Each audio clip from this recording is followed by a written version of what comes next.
بسم اللہ الرحمن الرحیم نہج البلاغہ سے اقتباس حصہ اول خطبہ نمبر 56 ترجمہ مفتی جعفر حسین میدان جنگ میں آپ علیہ السلام کی صبر و ثبات کی حالت ہم مسلمان رسول اللہ صلی اللہ علیہ وآلہ وسلم کے ساتھ ہو کر اپنے باپ، بیٹوں، بھائیوں اور چچاؤں کو قتل کرتے تھے۔ اس سے ہمارا ایمان بڑھتا تھا، اطاعت اور راہ حق کی پیروی میں اضافہ ہوتا تھا، اور کرب و الم کی سوزشوں پر صبر میں زیادتی ہوتی تھی، اور دشمنوں سے جہاد کرنے کی کوششیں بڑھ جاتی تھیں۔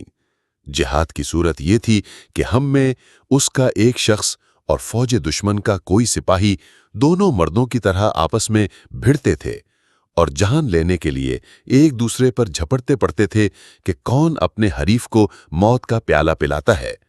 کبھی ہماری جیت ہوتی تھی اور کبھی ہمارے دشمن کی۔ چنانچہ جب خداوند عالم نے ہماری نیتوں کی سچائی دیکھ لی تو اس نے ہمارے دشمنوں کو رسوا و ذلیل کیا اور ہماری نصرت و تائید فرمائی، یہاں تک کہ اسلام سینہ ٹیک کر اپنی جگہ پر جم گیا اور اپنی منزل پر برقرار ہو گیا۔ خدا کی قسم، اگر ہم بھی تمہاری طرح کرتے تو نہ کبھی دین کا ستون گرتا اور نہ ایمان کا تنا برغبار لاتا۔ خدا کی قسم، تم اپنے کیے کے بدلے میں دودھ کے بجائے خون دہوگے اور آخر تمہیں ندامت و شرمندگی اٹھانا پڑے گی۔ وضاحت مؤلف: جب محمد بن ابی بکر شہید کر دیے گئے تو معاویہ نے عبداللہ بن عامر ازدمی کو بصرہ کی طرف بھیجا تاکہ اہل بصرہ کو پھر سے قتل عثمان کے انتقام کے لیے آمادہ کرے۔ چونکہ بیشتر اہل بصرہ اور خصوصاً بنی تمیم کا طبعی رجحان حضرت عثمان کی طرف تھا، چنانچہ وہ بنی تمیم ہی کے ہاں آ کر فروکش ہوا۔ یہ زمانہ وہ تھا کہ والی بصرہ عبداللہ بن عباس زیاد بن عبید کو قائم مقام بنا کر محمد بن ابی بکر کی تعزیت کے لیے کوفہ گئے ہوئے تھے۔ جب بصرہ کی فضا بگڑنے لگی تو زیاد نے امیر المؤمنین علیہ السلام کو تمام واقعات سے اطلاع دی۔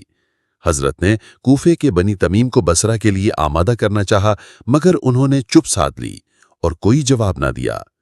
امیر المؤمنین علیہ السلام نے جب ان کی اس کمزوری اور بے حمیتی کو دیکھا تو یہ خطبہ ارشاد فرمایا کہ ہم تو پیغمبر صلی اللہ علیہ وآلہ وسلم کے زمانے میں یہ نہیں دیکھتے تھے کہ ہمارے ہاتھوں سے قتل ہونے والے ہمارے ہی بھائی بند اور قریبی عزیز ہوتے تھے، بلکہ جو حق سے ٹکراتا تھا ہم اسے ٹکرانے کے لیے تیار ہو جاتے تھے۔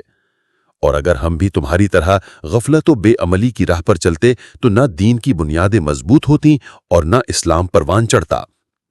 چنانچہ اس جھنجھوڑنے کا نتیجہ یہ ہوا کہ عین بن سبیہ تیار ہوئے، مگر وہ بصرہ پر پہنچ کر دشمنوں کی تلواروں سے شہید ہو گئے۔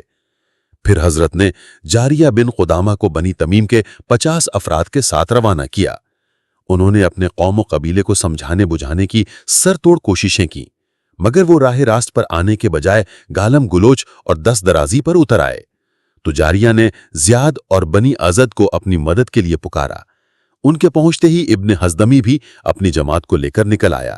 دونوں طرف سے کچھ دیر تک تلواریں چلتی رہیں۔ آخر ابن ازدمی 70 آدمیوں کے ساتھ بھاگ کھڑا ہوا اور سبیل سعدی کے گھر میں پناہ لی۔ جاریہ کو جب کوئی چارہ نظر نہ آیا تو انہوں نے اس کے گھر میں آگ لگوا دی۔ جب آگ کے شعلے بلند ہوئے تو وہ سراسیمہ ہو کر بچنے کے لیے ہاتھ پیر مارنے لگے، مگر فرار میں کامیاب نہ ہو سکے۔ کچھ دیوار کے نیچے دب کر مر گئے اور کچھ قتل کر دیے گئے۔